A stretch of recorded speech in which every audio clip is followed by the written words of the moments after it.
So I want to come on here and make this important announcement. There's a scam going on right now, and I'm seeing it on Twitter, on Facebook, on Instagram, and I'm even seeing it right here on YouTube. And I want to make sure you guys are aware of it so you don't become the next victim. Now, I wasn't sure about this, and as I get more information, I'm going to keep uploading it and sharing it with you because this is really important, and it's super frustrating because the fact is, when it comes to trading, it is hard enough as it is already without having to deal with this type of garbage. So let me talk for a second about this stock yesterday. SJYL. It's a Chinese stock, and I think that part of why this made this big move is because of this scam that's going on out there, and it's really crazy. And unfortunately, I don't think anything. I hate to say it, but I'm not sure that anything is going to get done about it from the regulator perspective, because at the end of the day, these aren't Apple, Facebook, big companies. These are really small companies. I'm afraid they're just going to fly under the radar. This is just going to keep happening. And so that means you have to be especially diligent not to fall into one of these traps. So if we look at this stock again on the screen share, you'll see yesterday that this stock dropped from $30 down to about $10 a share. It was on relatively light volume. However, it had enough volume that into this selling, someone could have, and I think was, able to accumulate a large position to the long side. Apparently, there was a WhatsApp group, several of them, that were telling people to short this stock. Short the stock, short the stock, short the stock. And so people that were shorting it, thinking it was going to go to $10, to $5, to $2, they created the liquidity that allowed these other people to accumulate a position.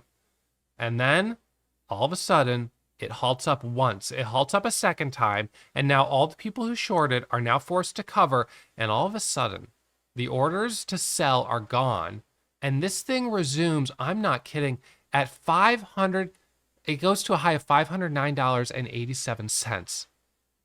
If you were short just 1,000 shares of this, that's a nearly $500,000 loss. If you're short 10,000 shares of this, you're talking about a $5 million loss. Or if you were the person who bought 10,000 or 20,000 shares of this to the long side, you're talking about millions and millions of dollars of profit. Now, because there's obviously some serious profit that I think was made, this is probably going to happen again. So now you have to be extra careful the next time this starts to happen, that you don't fall into the trap. So let's talk about a little bit of the scheme that I'm kind of seeing right now. I first noticed it on Facebook. Well, I guess maybe I've seen it in other places, but something I noticed very recently on Facebook was I'm in my Facebook feed and I'm seeing this this sponsored ad here, and it's a picture of Bill Gates. He's got his giant glasses on, and he's got his kind of like funny head, and then it says, it's a sponsored ad, so it says sponsored down here, and it's like, investment advice, da da da da da, click here, and this is an imposter, essentially. That's not the real Bill Gates who's running this Facebook group, and they want you to sign up to a Facebook group here, and then in that group they start promoting their WhatsApp and their Telegrams and all these other things, and they're getting you into this funnel, and then they're going to start sending you messages of stocks to buy and stocks to short. So I've seen it on Facebook, and the fact that look, if you comment on YouTube, you might notice from time to time that someone will reply to your comment, and it'll look like me. There'll be a picture of me. A picture of me here, looking handsome as always, with this beard that you could just die for, and these like deep soulful eyes, and then the hair and everything, just like really amazing. But instead of saying warrior trading, it's like warrior trading, and then it says WhatsApp, and then it has a number, whatever the number is. And he will usually say, call me, and with a little arrow up.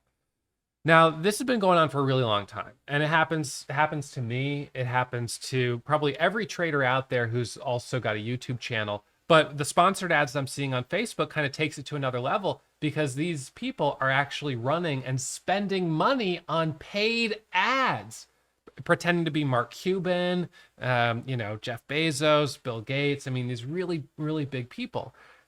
And then you get into that WhatsApp funnel. And there's a couple different ways that this works. I've seen it work a couple different ways. I actually did an episode where I started emailing back and forth with one of these scammers. And in that instance, you never know what they're going for. Some of these scammers are trying to get you to send them a Target gift card, something really stupid. Or like a Walmart gift card. I had one of these scammers text one of my employees at 11 o'clock at night. He says, "Hey, it's Ross. This is my new number. I'm in an important Zoom meeting right now. I need you to do me a favor." And my employee is like, "What?" So I was like, "Yeah, go ahead, see what he says." So he's like, "Yeah, okay, what can I do for you?" And he's like, "I need you to run to the nearest Target and get $500 in gift cards and then send me a picture of them." And I'm like, all right, this is like ridiculous. I mean, I don't even know, it's crazy. But anyway, so like there's that level of scam, which is very obnoxious, but hopefully you can avoid it because it's so ridiculous. But then there's sort of, and these people are imposters. And then you have this next level that we're seeing here with some of these stocks where they're sending out these alerts. Now, the problem here is that there's no transparency. You don't even know who you're talking to. Some of them are an imposter. They're pretending to be someone else. They're sort of trying to share with you this like hot tip. And if you act on it, you are doing exactly what they want. So in the case of this stock yesterday, they wanted you to short it. Why do they want you to short it? What does shorting do? It creates selling. It makes the stock drop. Now, you could say, well, maybe they were already short the stock ahead of time and they wanted you to short it so it would go down and then they could cover for a profit. Maybe that's possible. But you have to look at this move and you have to ask yourself, who benefited from this absolutely outrageous move right here? From $25 a share all the way up to 509. And I'm surprised this hasn't gotten halted on a T12. I was expecting a T12 halt on it. I'm shocked that it hasn't. So this has gone kind of under the radar, hasn't gotten halted. It's still trading at over $100 a share, which is 300% higher than it was yesterday, down from 1,000%. But, who's the person that sold shares? And this candle had, I think it was about 50 to 60,000 shares of volume. So who are the people that sold up here? Now, I did see a few members of Warrior who actually had bought this dip for the first halt up. So there were a couple of people that just genuinely took trades on it because they're like, oh, this is a good dip trade. I'll take the reversal, and got incredibly lucky. But here's the problem. This is like, being at the right place, the wrong place, the right place at the wrong time. Wait, what's that saying? I don't know. This is that example of, you're just like, I'm just going to take a trade. And then you get run over by a bus. Like you don't realize you're stepping across traffic. You don't realize you're stepping across something really shady that's going on. Right. And that unfortunately is what I'm afraid was happening. Obviously these WhatsApp groups were, telling people to short this stock. And then all of a sudden the stock ends up 10,000%. So either the WhatsApp groups got completely decimated or they're smarter than your average retail trader. Unfortunately, I'm going to have to think that they're smarter than the average trader because the people that they're preying on are novice beginners who can't even tell the difference between someone who's legitimate and someone who's not. So I don't think they're the ones that got burned. Sadly, I think it's the novice retail trader who got burned. So now I want to be very clear. When I'm trading, I have a degree of transparency that most people don't have. In a Discord channel, when you don't have screen share, you're just hearing the audio of someone saying they bought and sold. You don't actually see their P&L. So there's a transparency gap there because it's very easy for someone to not be honest with you, to be in and not tell you they're in, to be out and not tell you they're out.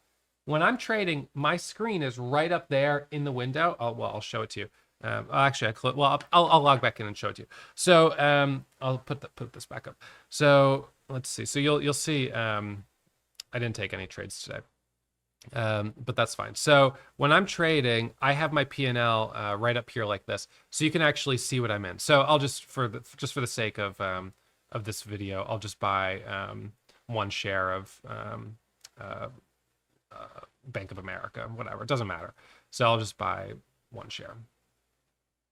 All right, so you can see right there. So I'm in one share of Bank of America, and I'm down one penny a share, and I'm going to sell that for a 1 penny loss. All right, so you can see when I'm in, you can see when I'm out, but with these WhatsApp groups, I mean, this reminds me 15 years ago, early in my trading career, when we were getting these email penny stock alerts. They still happen, these hot penny stock alerts. Now, at the beginning of my career, I fell into that also. And a lot of these emails were coming from like Panama. They were coming from weird places, not in the US, not under US jurisdiction. And most likely the string of who actually owned those companies and who actually owned shares of these stocks, it's all very, very clouded. And this is the problem with trading penny stocks, especially on the OTC market, because the OTC market doesn't face the same regulatory requirements that companies listed on NASDAQ and the NYSE face. So you can, on the OTC markets, especially on the pink sheets, the actual ownership of a company can be disguised through these, holding companies and offshore this and that. So you never really know exactly who even owns the company. And then you combine that with people moving money in and out of cryptocurrencies and doing the things they do to sort of scramble where the money's coming from, it's gone. And so we've seen it for a long time in crypto, but with the crypto market having been in such rough shape over the last year, we've seen more and more of this move in to the US market, to the stock market. And I can tell you from my own, when I've corresponded with these scammers and tried to kind of bait them and figure out what they want, they don't speak English very well. They're not English first speaking people. So I don't know where they're from. People speculate. They speculate different things. And there's probably from different places because there's certainly, I would imagine, more than one group. But I want you guys to be on alert. So if you see someone commenting and they're like, have a picture of me, but it's clearly not me, you can report that account. Now, the nice thing on YouTube is pretty good about allowing a content creator like myself to block those accounts, and so they won't show up at all. And I do that the best I can. Now, they still slip through now and then, but I can get on them quick. But on Twitter, on Instagram, on Facebook, it's horrible.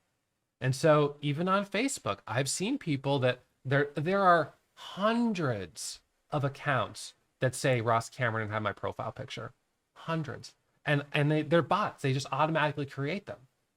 It's like this, not just for me, it's for all of these people, all of these big traders out there. They all deal with the same thing. And periodically we all come on and we give the same message of, hey, I don't direct message with people.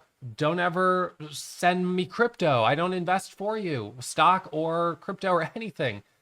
But from time to time, we hear people, that fall into it. But the stealing money through gift cards or sending me crypto to a random wallet, that's one thing. But this is pretty insane because, a 5,000 share position on this, you're talking about $1 million of profit. And I think so there were some people that said, Ross, this was the market makers that did this. But I don't think it was. I don't think it was the market makers because if I show you my whiteboard here, the way the market makers work is they make the market. So the market makers are sitting on the bid and the offer. All right. So when this halted up, this halted up back here at $25 a share. So it squeezes up to 25, goes up to 25. So we had 25 on the bid and it forced the limit up, which gave you a crossed market just for a moment there. And then it halted. Okay.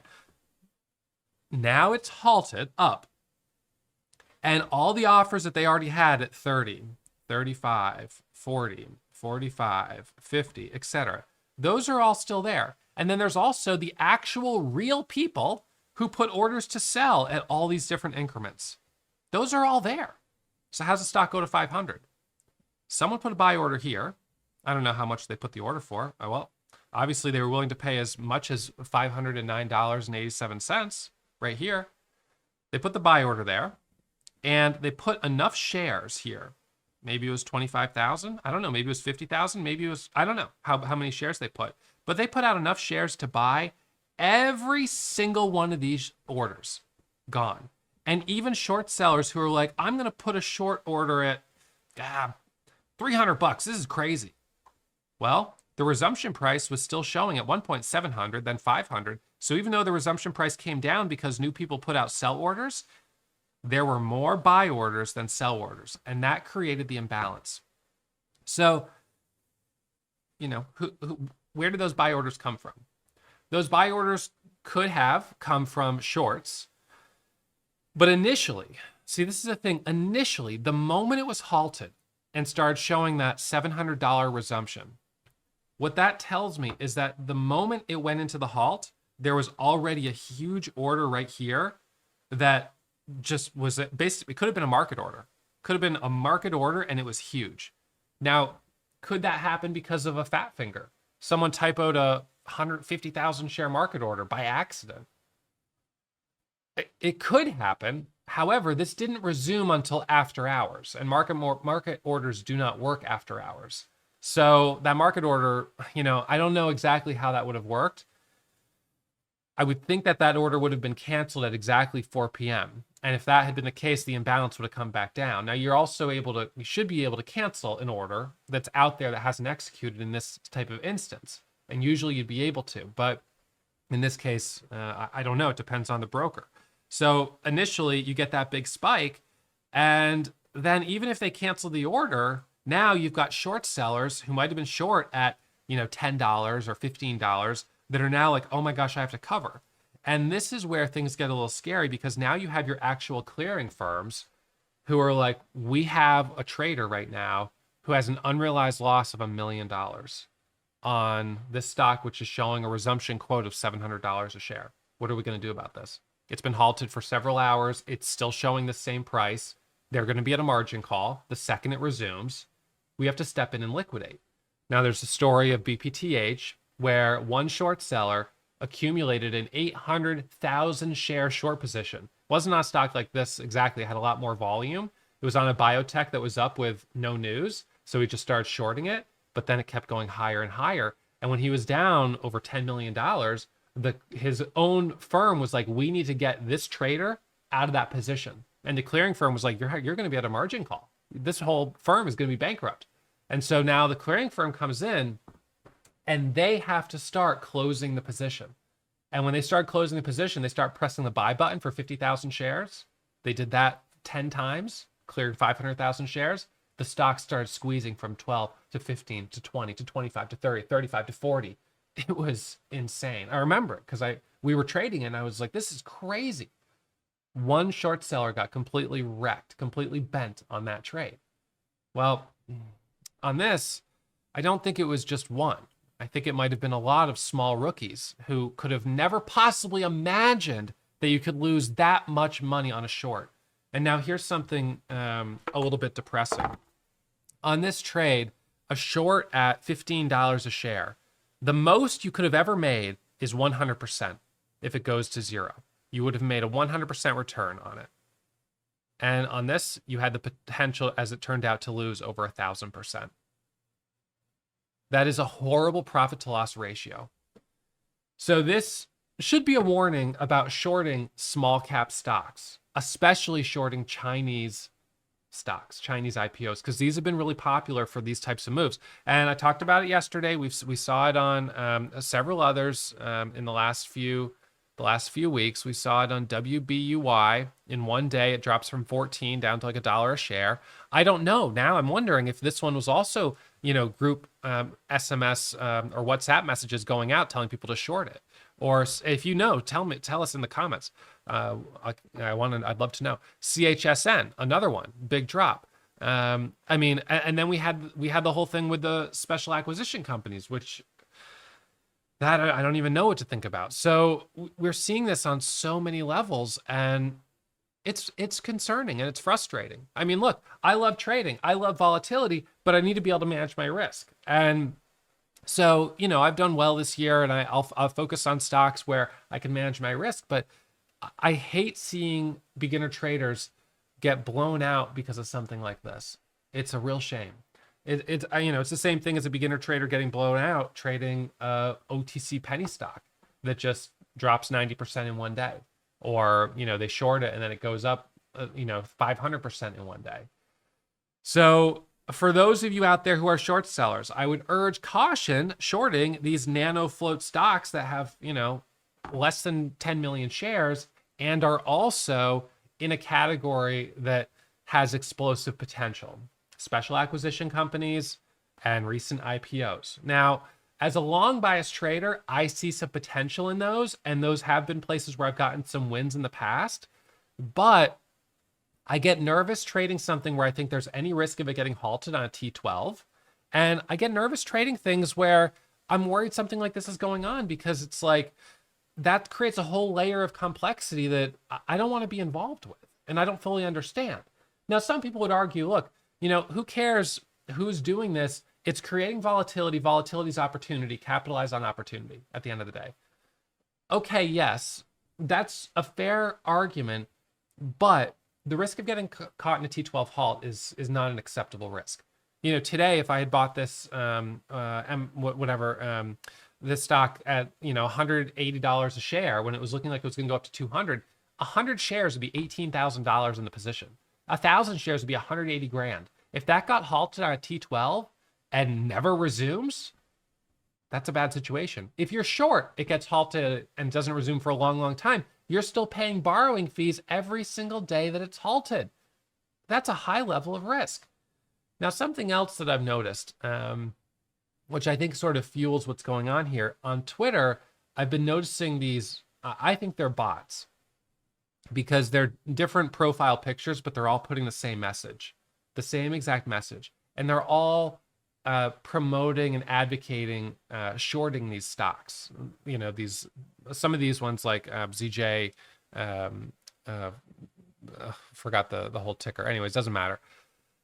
But whenever I see that kind of thing, I see bots, I'm like, okay, so there's someone out there controlling potentially dozens or hundreds of accounts, all spamming this misinformation. That gets my radar up, because I'm thinking there's something weird about that. Is this someone who's, I don't know. It's shady. And unfortunately, we see that in the market, and something that you've got to be aware of. We see it in the penny stocks. We've seen it in crypto since the beginning, but we're seeing it more in some of these small cap stocks. And it's really a shame. So, I mean, the best thing you could do is be aware of it and try not to fall victim to it. And if you become aware that a stock has something like that going on with it, to use extra caution. Every now and then I'll be trading a stock and someone will be like, oh, that one, there's a whole newsletter promotion going on for that stock right now. And whenever I find that out, I'm like, oh, okay. So I can, you can capitalize a little bit on the beginning of some of those moves, but you want to be careful you don't overstay your welcome, because when they reverse, they can reverse really, really hard and really fast. And a lot of times these are liquidity. They're events designed to generate liquidity, which can allow people to move in and out of positions for stocks that otherwise have no volume whatsoever. So I want to encourage you to be alert. All right? Do not fall victim to one of these scams. It is not worth it. Of course, you should not be blindly following someone who's sending you messages on WhatsApp. You shouldn't be blindly following even someone like me, who's a proven profitable trader, who's being very transparent. You just shouldn't follow anyone, period. You've got to learn your strategy. Now, I'm happy to share with you. That's totally separate, though. With these scammers out there, you have to be so careful, because what they are doing is they are trying to take your money. And if it wasn't working, they would have stopped. They'd be gone. But they're obviously winning. So don't be the next victim. The best thing I could do is just share this with you and encourage you to share it with other people so it doesn't happen. Man, it's so frustrating to hear about this. It's so disappointing. And every now and then, I'll meet someone and they'll come up to me and they'll ask me, Ross, what do you think about, do you think I should invest in crypto and stuff like that? And I'm like, man, you're like the type of person who's like exactly what those scammers are looking for. Because you just, it's someone who's just at the very beginning, doesn't quite know, and is like, oh, I should do this. Okay. Look, I almost fell into a very similar situation when I was getting started. I had someone who was sending these messages to me who said they would invest my money for me and I could just send them my $25,000, my PDT account. And they would every week they would send me this amount. And at a time of desperation, I was like, oh wow, this does sound good. Now I did my due diligence and realized it was a scam, thank God. But you know, if things had been just a little bit different, I could have fallen into that trap. And that's why, for the longest time, I've been really careful at Warrior. I've been trying to always protect our members because I'm sure we've had people who have tried to become a member just so they could solicit our own community, with something or other. And I don't let that happen. Nope, not going to happen. You can't send private messages because I know what happens in those private messages. People will say, hey, I'll invest that money for you. Yeah, send me your 25 grand. I never want to see that happen. So I do everything I can. I'm putting this video out there. I hope you guys share it. I hope it's helpful for you. Every single one of you who watched this video, none of you should be a victim. So for every person who's watched this video, hopefully I've helped you avoid this a terrible experience. And when it comes to being a victim in the sense of trading a stock that is, actively part of one of these crazy things, well, I could find myself a victim of it pretty easily myself because, I do sometimes trade these and I don't always know what's going on. It's impossible to know everything. So, I appreciate you guys who look out for me, who tell me, hey, Ross, I got this message, be careful. And I always will try to look out for you guys. So thank you for tuning in this episode. I hope you find it helpful. This is an important message. So I hope you heard it and share it with your friends. All right. I'll see you for the next one real soon.